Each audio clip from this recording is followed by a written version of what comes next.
The country's top advisory body concludes its annual session, highlighting the need for deepening reform and ensuring social stability.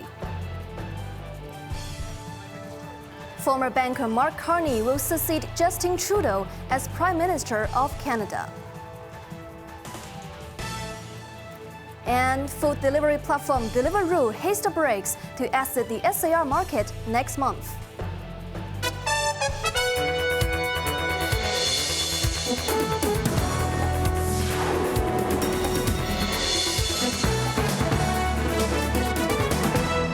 Good evening. You are watching Cable News. I'm Evelyn Bai. The country's top advisory body, the Chinese People's Political Consultative Conference, concluded its annual session in Beijing this morning, with a focus on protecting and improving people's livelihood and advancing high-quality development. Wang Huning, the chairman of the CPPCC, said the meetings have achieved fruitful results. Kun Tingyang tells us more.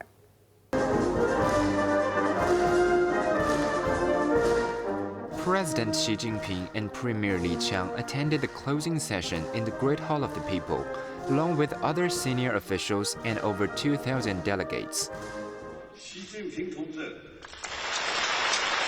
Among the many bills approved over the last 6 days, the delegates voted unanimously to pass resolutions on the CPPCC Standing Committee's work reports, the handling of the political advisors' proposals, and the review of new submissions. In his closing address, Chairman Wang emphasized the CPPCC's role in unifying societal support for the Communist Party's policies. He urged the members to prioritize high-quality consultations that advance national reforms, economic development, social stability, and public welfare.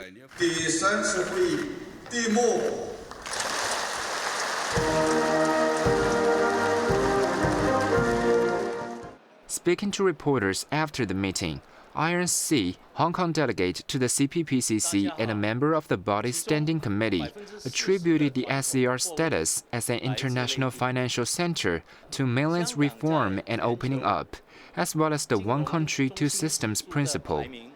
Hong Kong's future hinges on deeper integration with the mainland, Xi said, stressing its unique strengths in finance, shipping, and international connectivity would continue to bolster national progress. Meanwhile, the concurrent National People's Congress, the nation's top legislative body, is set to conclude its annual session tomorrow. Kun Tingyang, Cable News. The father of an 8-year-old girl who died at Queen Mary Hospital last year has urged the police to reopen the investigation, alleging that her medical records were altered. Jeremy Zhu reports. At a press conference in Admiralty, Eddie Chow condemned the hospital's deliberate acts of deception, concealment, and delays as unforgivable. Ting Yu, who was suffering from a rare type of cancer, went into a vegetative state after her heart stopped beating due to a delay in blood transfusion during a surgery 5 years ago. Chow revealed that the truths were uncovered only through his own investigations. And despite persistent inquiries and confronting those responsible, the hospital administration remained silent and unresponsive, ignoring him entirely. Before Ting Yu's death on 10th of March last year, Chow had agreed to a civil settlement with the hospital authority in 2023. However, he filed a case for alleged medical malpractice later. But 2 weeks ago, he was informed that the Department of Justice would not pursue criminal charges. Chow's lawyers are asking the police to provide more details about their investigation. Jeremy Zhu, Cable News. Since environmental group Green Ed Community took over the city's plastic collection services in January, operations have been reportedly smooth. However, recycling companies say they face high costs and low profits, making it difficult to reduce processing fees to stay competitive. Jeremy Zhu again reports. The Christian Family Service Center manages plastic collection covering over 30 housing estates and transporting waste to the Sha Tin branch of Green Ed Community. When collection companies hand over mixed plastics to downstream recyclers, they must pay processing fees. Depending on how much they can handle, recycling firm Lao Choi Kee charges around $2,500 per ton, which only covers workshop and labor costs. They eventually sell the processed mixed plastics for $1,000 per ton, leaving little margin profit. Jackie Yu, general manager of the company, said their processing charges are already very low, but Green at Community still tends to seek out cheaper recyclers, resulting in reduced volumes for them. He said it is difficult to lower prices further, as it would lead to long-term losses and the company would be better off without taking the job. In response to inquiries, the Environmental Protection Department stated that they will expedite the approval process for downstream recyclers, adding more qualified recyclers to the list to promote healthy competition.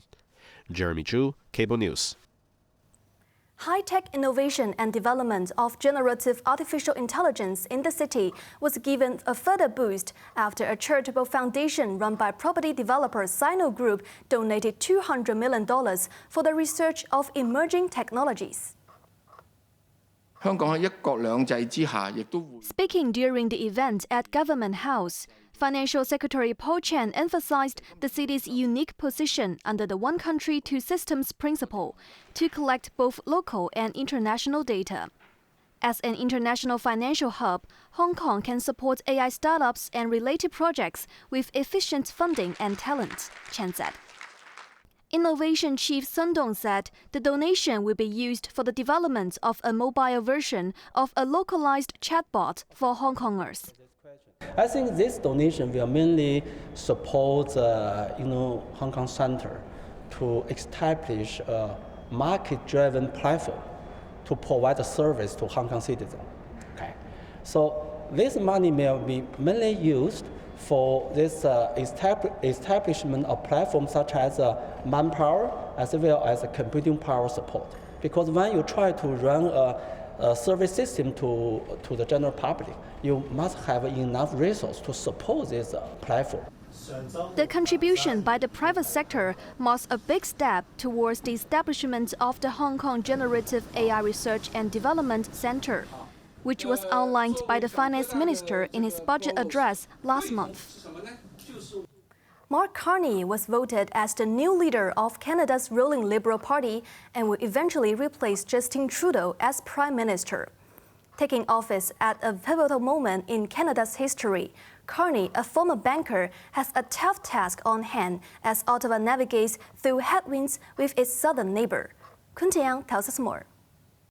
The next Prime Minister of Canada, Mark Carney.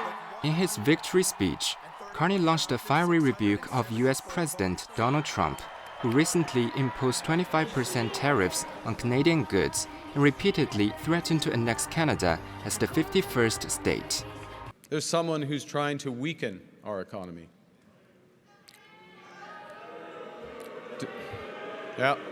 Donald Trump. And Donald Trump, as we know, has put, as the Prime Minister just said, unjustified tariffs on what we build, on what we sell, on how we make a living. He's attacking Canadian families, workers, and businesses, and we cannot let him succeed. And we won't. America is a melting pot. Canada is a mosaic. America is not Canada. And Canada never, ever will be part of America in any way, shape, or form. Carney pledged to maintain retaliatory tariffs until the U.S. shows respect.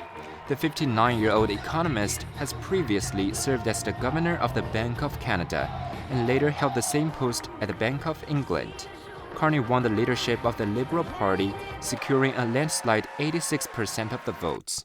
He will lead the party into the next federal elections, which must be held before October. Trudeau bid a tearful farewell and urged Canadians to fight when necessary in this nation-defining moment. He will remain Prime Minister for a transitional period while his successor settles in. Kun Tian, Cable News. Close to 1,000 people, mostly civilians, have been killed in Syria over the past 4 days. escalating fears of more sectarian violence. President Hamid al-Shara has vowed to hold anyone involved accountable for harming members of the Alawite religious minority. Kun Tingyang reports. Interim President al-Shara, who took over after ousting his predecessor Bashar al-Assad late last year, has blamed foreign parties for trying to drag the country into a civil war.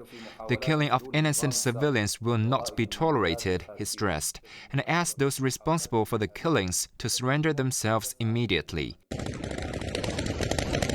Violence erupted last Thursday after an attack on Syrian security forces by suspected Alawite gunmen loyal to former President Assad left dozens of soldiers dead. Civilian members of the Alawite minority, which is a subsect of the Shia branch of Islam, were soon targeted in cities across Syria.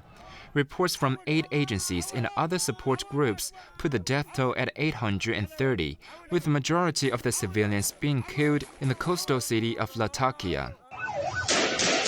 Social media footage shows security forces firing indiscriminately at civilians and armed groups executing people on highways. Many Alawites have sought safety at the Russia-controlled Khmeimim air base near the city.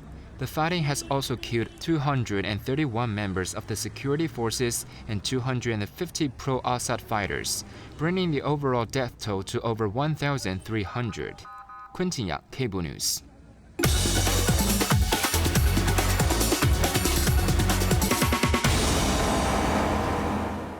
Food delivery platform Deliveroo has announced it will cease operations in Hong Kong next month, ending a 9-year run in the city. Jeremy Zhu reports. Established in the UK, Deliveroo entered the SAR market in 2015 and currently employs 200 people in the city who will be dismissed. The more than 12,000 freelance delivery riders who work for Deliveroo are encouraged to join rival Foodpanda. Despite accounting for 5% of Deliveroo's global transactions, the Hong Kong market saw negative profit margins last year. Kita, which is a subsidiary of mainland food delivery giant Meituan, and Foodpanda have grabbed a major share of the market. After evaluating strategic options, Deliveroo decided to end operations and have appointed a liquidator for its assets. Customers are reminded to use their gift cards and account balances before the April 7th deadline. Meanwhile, Foodpanda confirmed that it has signed an agreement to take over Deliveroo's existing customer base. Restaurants and retail merchants who previously partnered with Deliveroo will also join Foodpanda. In 2022, both companies were found by the Competition Commission to have imposed anti-competitive rules on restaurants, making it difficult for eateries to partner with other platforms. Deliveroo and Foodpanda ultimately avoided legal action by making commitments and allowing restaurants to work with small-scale food delivery platforms. Jeremy Zhu, Cable News. Now let's take a look at the stock market. The Hang Seng Index ended the day down 447 points. Top active stocks of the day. Checker Fund was down 44 cents. Alibaba was down $5.50. Meituan was down $8.60. And Kuaishou was down 60 cents. Foreign exchange against the Hong Kong dollar. Canadian dollar 5.39, Australian dollar 4.91. On to the weather now. Cloudy with 1 or 2 light rain patches tomorrow.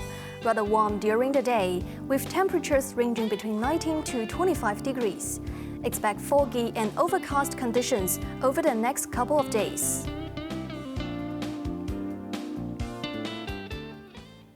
That's our news tonight. I'm Evelyn Bai. Thanks for watching and good night.